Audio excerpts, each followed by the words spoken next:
Dahulu kala di tengah hutan belantara Pulau Jawa, terdapat sebuah pondok sederhana yang ditinggali oleh dua orang pria paruh baya yang bernama Empu Rama dan Empu Pamadi yang sudah sangat terkenal akan kesaktiannya, bahkan para dewa juga mengakui kesaktian dari mereka berdua.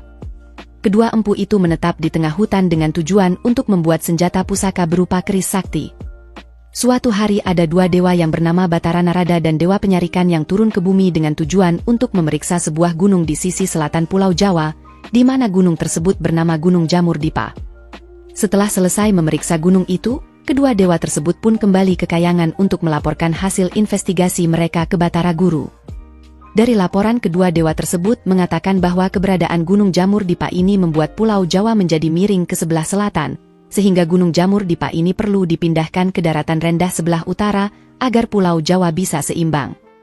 Namun yang menjadi masalah adalah di daerah utara tersebut terdapat hutan belantara yang merupakan tempat tinggal dari kedua empu sakti itu. Mendengar hal itu, Batara Guru pun memerintah kedua dewa tersebut untuk menemui kedua empu sakti itu, dengan tujuan untuk menyuruh mereka pindah dari sana.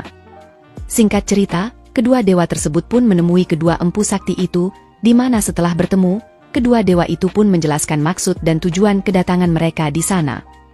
Namun setelah mendengar penjelasan dari kedua dewa itu, kedua empu sakti ini pun menjadi bingung, di mana mereka kemudian meminta maaf karena menurut mereka untuk membuat senjata pusaka tidak bisa sembarangan, termasuk berpindah-pindah tempat, sehingga mereka menolak untuk pindah tempat. Mendengar hal itu sempat terjadi perdebatan di antara kedua dewa dengan kedua empu sakti ini, di mana perdebatan itu pun berakhir dengan sebuah pertarungan yang sangat sengit.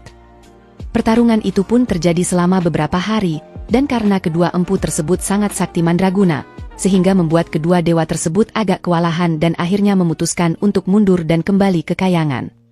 Setelah kembali ke Kayangan, kedua dewa tersebut pun melaporkan apa yang terjadi, sehingga membuat Batara Guru pun menjadi sangat murka, di mana Batara Guru pun memerintah Dewa Bayu untuk meniup Gunung Jamur Dipa ini agar berpindah ke sisi utara Pulau Jawa.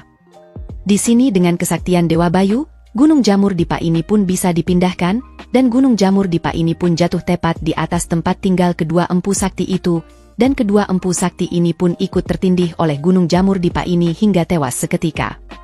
Menurut cerita, roh kedua empu sakti itu kemudian menjadi penunggu di gunung tersebut, sedangkan tungku perapian yang merupakan tempat yang digunakan kedua empu sakti ini dalam membuat keris sakti itu pun berubah menjadi kawah. Oleh karena kawah itulah yang pada mulanya adalah sebuah perapian, maka dari itu para dewa pun mengganti nama gunung itu menjadi Gunung Merapi.